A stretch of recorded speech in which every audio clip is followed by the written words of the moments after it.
Hey there, friends and enemies. JoPaWrites here once again, and today I have another Genshin Impact video for you. This one is going to be going over my favorite team in Genshin Impact 2.1 update, as well as some other teams I really enjoyed playing as. But I wanted to talk about why I think most folks miss the mark with regards to the teams that they're designing and all that kind of good stuff, because they put a lot of time and effort for something they're going to play less than 1% of the time while they're actually in Genshin Impact. So that's just my personal feelings on it. I'm going to go into that a lot more in depth. But if you enjoy the video, hit that like button. Make sure to subscribe to the channel. Helps me out tremendously. Shows you want to see more Genshin content from me. I'll be putting out a lot as the 2.2 update hits here shortly. I think I'm going to do an updated beginner's guide as well, because I know a lot of my friends who have just started playing with the 2.0 or 2.1 updates have a lot of questions, and there's some things that they probably missed out on that I wanted to update that have changed with a lot of the new features that have been added to the game. Anyway, jumping into it, as you can see, very controversial. I like this team a ton. It's got Yoimiya, Beidou, Kokomi, and Fischl. The reason I like this team, I obviously never die with the healing from Kokomi. I got Fischl and Beidou providing that off-field power support. I've got Yoimiya, who I just love her as a character. I really like her design, her voice actress, her auto attacks, all of that kind of good stuff. It just feels very simple and easy for me. And then with the added attacks of Kokomi and Fischl, it just, I can do so much damage in a little bit of time. Am I quite ready for the Spiral Abyss with this squad? Not fully, just because they're not fully built yet with all their artifacts. And I've kind of taken my time doing that because I'm not in a rush with Genshin Impact personally. I feel like there's a lot of content to do, and there's no reason to uh, rush to get day one builds out, because that's not really my specialty. And honestly, with Genshin Impact, I have a team that I can clear the Spiral Abyss with. So everything else is just kind of slowly building them to viability and to making sure I enjoy their playstyle and whether I enjoy rocking with them or not. So this is my number one squad. I'm going to show some gameplay and talk about it a little bit more here shortly. But yeah, that's who I've been rocking around for 99% of my exploration, for daily commissions, all of that kind of good stuff. Unless I can't run Pyro or Electro at all, then I'll change it up. And that's when this team mostly comes in. I really enjoy this one. I have Ayaka as well, so I've got the last 3 5-stars. And honestly, I didn't spend a lot of money on this game, which is I'm mostly a battle pass player. I had saved. I did not wish on the Raiden Shogun banner at all. So that's how I was able to get some of these other characters. I got Ayaka and Yoimiya with the first pull on pity, so that was really really nice. Mona I enjoy a lot. I feel like she's really nice for this freeze comp. Although I might potentially swap her out eventually. I just like the way she plays. I have the two like special movement characters here with Mona and Ayaka as well. So we've got Diona. I like her. I just built her recently, and she's really, really clutch. And then we've got Sucrose, who obviously I think is underrated at this point. Not enough people run them because I don't have Kazuha, I don't have Venti, so she's the next best thing. Then we've got this team. This is kind of a ragtag.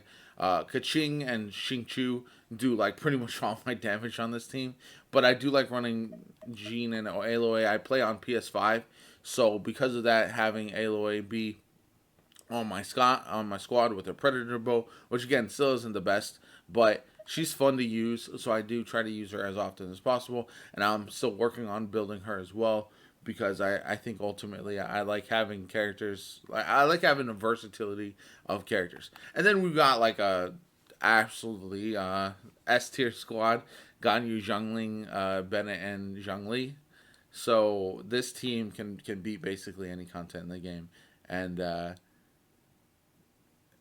doesn't really struggle at all. So the reason, like, if I'm doing the Spiral Boost, maybe I'll mix and match these other squads to get one that's specifically tailored for those floors. But ultimately, I think most of the time I don't want to run around with this team. I feel like while the shield charge shot from Ganyu is effective. It's not my most fun playstyle, and that's at the end of the day what I look for a lot within Genshin Impact is how can I have fun continuously as I'm rocking out. So new characters do that for me, new team compositions do that for me. I've never run this kind of taser official Beidou combo, so I really enjoy that.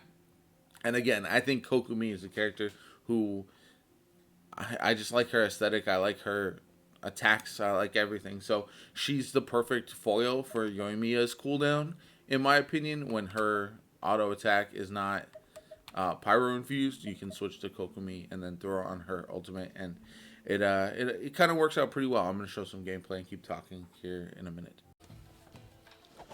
Ultimately, I understand why folks worry so much about the Spiral Abyss, right? Like, you want to be able to beat all the content in the game, but once you've done that a few times, even with the changes, in my opinion, to like the way the corrosion works currently and stuff, it's still you're still able to design teams to beat that somewhat easily if you can pay attention, you know? So I feel like that's one of the bigger problems, is that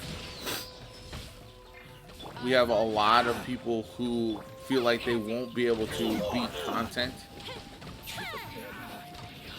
without the perfect team, and in my opinion that's just not necessary, and it's kind of a waste of time to focus all your time and energy into beating this one thing when you got so much other content to play in the game that you're mostly going to be running around with and completing with your squad.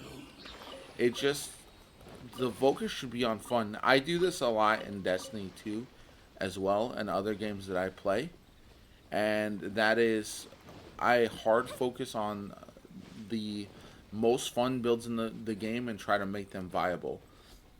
Again, this squad isn't fully ready to 12-star or full star clear the Spiral Abyss every time, but I can get pretty close. I can clear most of the floors with it, and so for that reason, I'm not too pressed, and I think ultimately I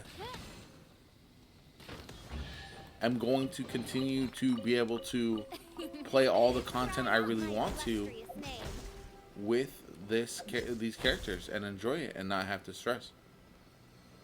So I don't know. I find everyone gets frustrated because of characters come out and all they care about is this character meta? Are they going to help me clear the Spiral Abyss? Are they going to be the next S tier goated cracked character? And for me personally, that's just the wrong way to look at it, because if that's your only focus, you're dedicating 100% of your time and effort and energy into a tiny fraction of the game, and to me that's a little unfortunate, because there's so much more that this game has to offer. Now, once you design those teams, I will say that you can just run around with those teams all the time. But if you're not having fun, if you're not enjoying the way you play with those squads, what's the point, right? Like, you can burn through all the content you want, but if you're begrudgingly playing it because you don't enjoy your characters, I guess I just don't understand why would be a necessary thing.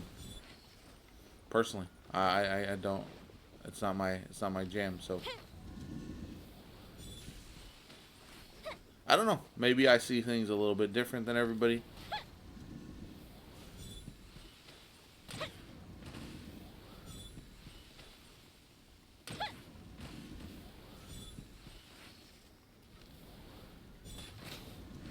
But that's just, like I said, that's just my personal take on that matter.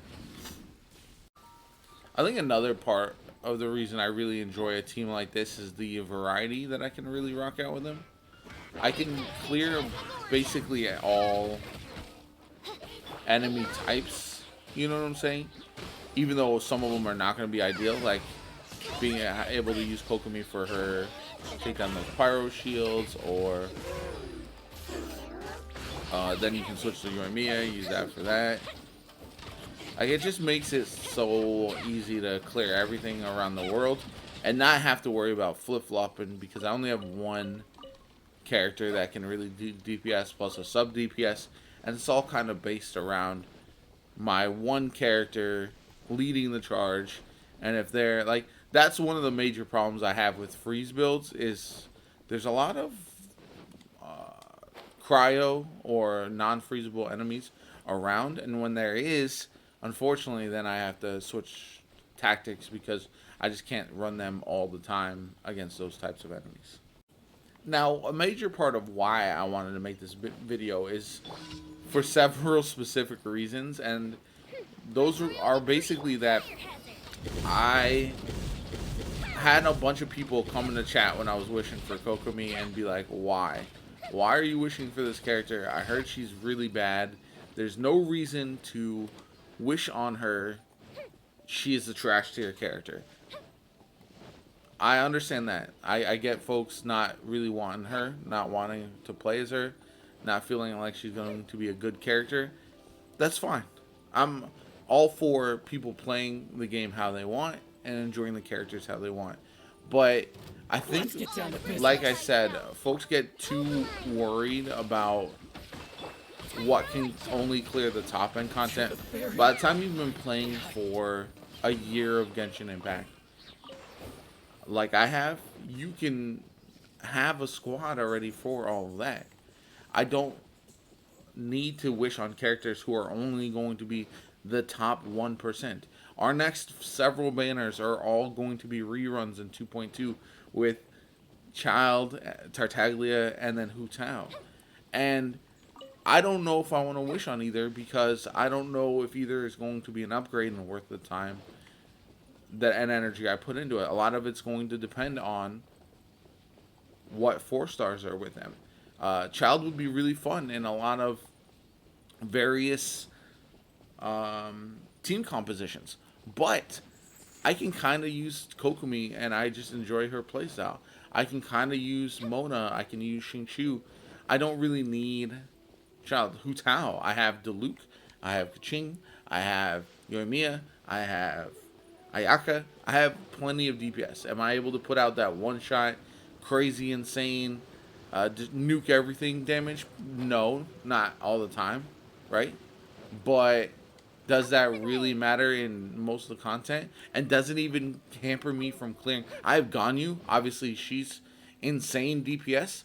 Does that hamper me from clearing the Spiral Abyss? No.